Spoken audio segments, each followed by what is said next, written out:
This series is more important than you might recognize. Not only does the winner advance to the conference finals, but voting aside, let's just be real. Whoever wins this series is going to be the people's MVP. Let's talk about it. This game came down to a few crucial plays and decisions that were made in the fourth quarter, but so much happened before then that I think has to be mentioned first. For one, OKC hadn't played a game in over a week because they swept the Grizzlies so easily, while the Nuggets were coming fresh off their electric Game 7 win against the Clippers.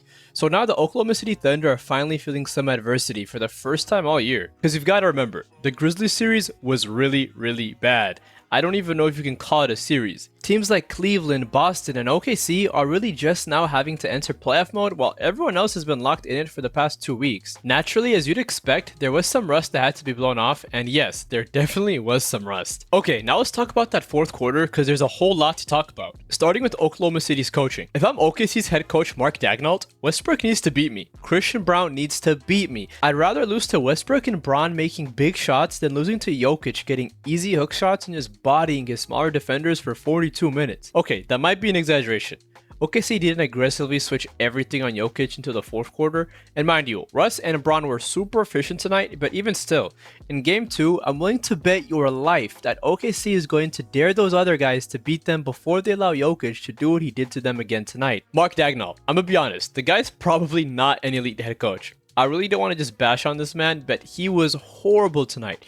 He was having his players foul Denver way too early into late possessions, and although it might not directly be the reason they lost the game, it definitely is what put them in the position that they found themselves in, which was Chet missing not one, but 2 missed free throws, and Westbrook and Aaron Gordon coming off a full-speed fast break to lose OKC the game. Speaking of which, I'm pretty confident that Aaron Gordon has the most buzzer-beating game winners in these playoffs, and that's including Jalen Brunson. I talked about this in my most recent video titled Aaron Gordon is more valuable than Jamal Murray, so definitely go check that video out next if you got the time. But stay with me just a little bit longer because I've saved the best for last. But first, make sure to subscribe and hit that like button below, because if you don't, I'm gonna personally make sure that Nico Harrison is your next GM.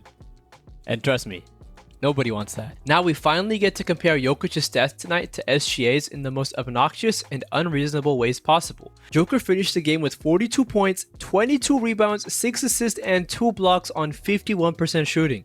And Shai also had himself a pretty solid game with 33 points, 8 assists, 10 rebounds on 46% shooting. I've said it once and I'll say it again. SGA shouldn't be critiqued based off Joker because him and Joker have different roles on their team and different tasks are expected from each of them. But with that being said, yeah, Jokic was the best player on the court tonight, and I'm not even sure SGA came close. Hate to say it, but Joker, you my friend are the 2025 NBA MVP. Congrats. Anyways, that's what I think. Bet you let me know if you think OKC will lose this series due to inexperience like last season in the comments below. And as always, don't forget to like, comment, subscribe, and turn those noties on. Matista signing out!